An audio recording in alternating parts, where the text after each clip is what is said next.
बिस्मिल्लाहिर्रहमानिर्रहीम। अस्सलामु अलैकुम रहमतुल्लाहि व बरकातुहू। ज़मीन कब रोती है? अल्लाह पाक ने ज़मीन व आसमान में बशमूल जिन्न व इंस जो कुछ भी पैदा किया है, हर चीज़ को क़ुव्वत सिमात और क़ुव्वत गोयाई अता फरमाई है। हर चीज़ अपनी अपनी ज़ुबान में अल्लाह के ज़िक्र में मसरूफ़ है। ऐसी तमाम चीज़ें जो अल्लाह पाक ने पैदा की, जब उनको कोई चीज़ अता करता है तो वो उस पर शुक्र भी अदा करती है, और जब उनको कोई तकलीफ़ पहुंचती है तो वो उसका इजहार भी करती है। लेकिन ये और बात है कि अल्लाह ने ऐसी आवाज़ों को जिन्न और इंस से पोशीदा रखा है। धरती यानी ज़मीन को ही ले लीजिए। ज़मीन बोलती भी है, सुनती भी है, खुशी गमी को महसूस भी करती है और उसका इजहार भी करती है। नबी करीम सल्लल्लाहु अलैहि वसल्लम ने फरमाया, दो मौके ऐसे हैं कि जिन पर ज़मीन रोती है। पहला मौका ये है कि जब नाहक किसी का खून बहाया जाता है, मकतूल का कतरा ज़मीन पर गिरते ही ज़मीन पुकारती है, इलाही मुझे इजाज़त दे ताकि मैं कातिल को अभी निगल जाऊं। आवाज़ आती है, ज़रा सब्र कर, ये तेरे अंदर ही आएगा।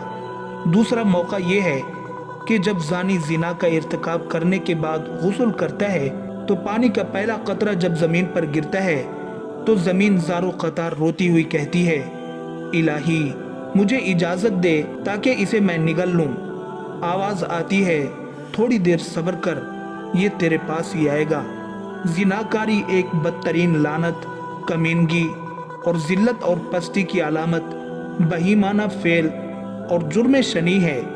इसका मुर्तकिब वही शख्स होगा जिसके दिल में खौफ खुदा, अज़ाब आखरत का डर, आयात कुरानिया और अहादीस नबविया का पास न हो, अपनों और गैरों में अपनी ज़िल्लत और रुसवाई का अंदेशा न हो, और वो निहायत ही बेगैरत, बेशरम और बेहमियत जिसकी इंसानियत हैवानियत से मगलूब हो चुकी हो, इस जुर्म शनी और हरकत कबीहा के इर्तिकाब का मुजरिम हो सकता है।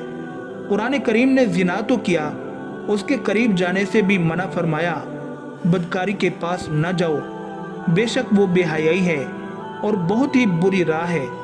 यानी ज़िना खुद भी कभी और दूसरे मफासिद के एतबार से कभी तर है और हजार बार लेके मुजम्मत है। अफराद की रूहानी पाकीज़गी और अखलाकी तहारत के भी मनाफी है। रूहानियत के चेहरे पर एक बदनुमा दाग है और जिस्मानी मुआशरती मर्तबा के लिहाज से भी काबिल नफरत है। हज़रत अबू हुरैरा रज़ी अल्लाहु अन्हु से रिवायत है कि हुज़ूर अक़दस सल्लल्लाहु अलैहि वसल्लम ने इरशाद फरमाया, जो औरत किसी कौम में उसको दाखिल कर दे जो उस कौम से ना हो, यानी ज़िना कराया और उससे औलाद हुई, तो उसे अल्लाह अज़्ज़ व जल की रहमत का हिस्सा नहीं मिलेगा और अल्लाह ताला उसे जन्नत में दाखिल न फरमाएगा। हज़रत अब्दुल्ला बिन अब्बास रज़ी अल्लाहु अन्हु से रिवायत है, रसूलुल्लाह सल्लल्लाहु अलैहि वसल्लम ने इरशाद फरमाया, जिस कौम में ज़िना और सूद ज़ाहिर हो जाए तो उन्होंने अपने लिए अल्लाह अज़्ज़ व जल के अज़ाब को हलाल कर लिया। हज़रत अम्र बिन आस रज़ी अल्लाहु अन्हु से रिवायत है कि नबी अकरम सल्लल्लाहु अलैहि वसल्लम ने इरशाद फरमाया, जिस कौम में ज़िना ज़ाहिर होगा वो क़हत में गिरफ्तार होगी, और जिस कौम में रिश्वत का ज़ुहूर होगा वो रौब में गिरफ्तार होगी। हज़रत बुरैदा रज़ी अल्लाहु अन्हु से रिवायत है कि रसूलुल्लाह सल्लल्लाहु अलैहि वसल्लम ने फरमाया, सातों आसमान और सातों ज़मीनें बूढ़े ज़ानी पर लानत करती हैं। ज़ानियों की शर्मगाह की बदबू जहन्नम वालों को ईज़ा देगी। नबी करीम सल्लल्लाहु अलैहि वसल्लम ने फरमाया, ज़िना से 6 बातें ज़ुहूर पजीर होती हैं, 3 दुनिया में, 3 आखिरत में। दुनिया में ज़ानी का चेहरा स्याह हो जाएगा, इसलिए उसके रिज़्क में तंगी आएगी और उम्र से बरकत निकल जाएगी। आखिरत में अल्लाह ताला की नाराज़गी में गिरफ्तार होगा, हिसाब में सख्ती देखेगा, अरसे दराज तक दोज़ख में रहेगा, बशर्ते के ईमानदार हो, वरना हमेशा हमेशा उसका ठिकाना दोज़ख होगा। नबी करीम सल्लल्लाहु अलैहि वसल्लम ने फरमाया, जो कोई आज़ाद या गुलाम औरत से ज़िना करता है उसकी कब्र में 20 लाख सुराख कर दिए जाते हैं, जिनसे सांप और बिच्छू और आग के शोले उस पर हमला आवर होते हैं, और वो इसी तरह अज़ाब कब्र में मुब्तला रहता है। नबी अकरम सल्लल्लाहु अलैहि वसल्लम ने फरमाया, 3 किस्म के आदमियों पर अल्लाह ताला नजर रहमत नहीं फरमाएंगे, बूढ़ा ज़ानी, جھوٹی تقریریں کرنے والا اور تکبر کرنے والا فقیر۔ سید دو عالم صلی اللہ علیہ وسلم نے فرمایا، زنا سے 80 سال کی نیکیاں برباد ہو جاتی ہیں، اور دوزخ میں ایک کنواں زانیوں کے لیے تیار کیا ہے جس میں انہیں عذاب دیا جاتا رہے گا، اس کا نام حاویہ ہے۔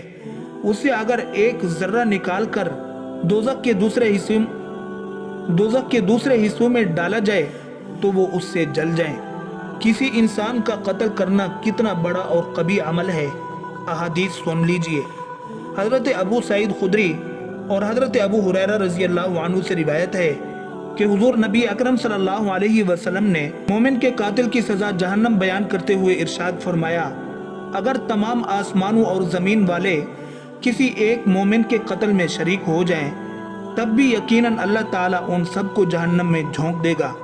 قتل و غارت گری، خون ریزی اور فتنہ و فساد اور ناحق خون بہانا اتنا برا جرم ہے کہ قیامت کے دن اللہ تعالیٰ ایسے مجرموں کو سب سے پہلے بے نقاب کر کے کیفر کردار تک پہنچائے گا۔ حضرت عبداللہ بن مسعود رضی اللہ عنہ بیان کرتے ہیں کہ حضور نبی اکرم صلی اللہ علیہ وسلم نے خون ریزی کی شدت بیان کرتے ہوئے ارشاد فرمایا، قیامت کے دن سب سے پہلے خون ریزی کا فیصلہ سنایا جائے گا۔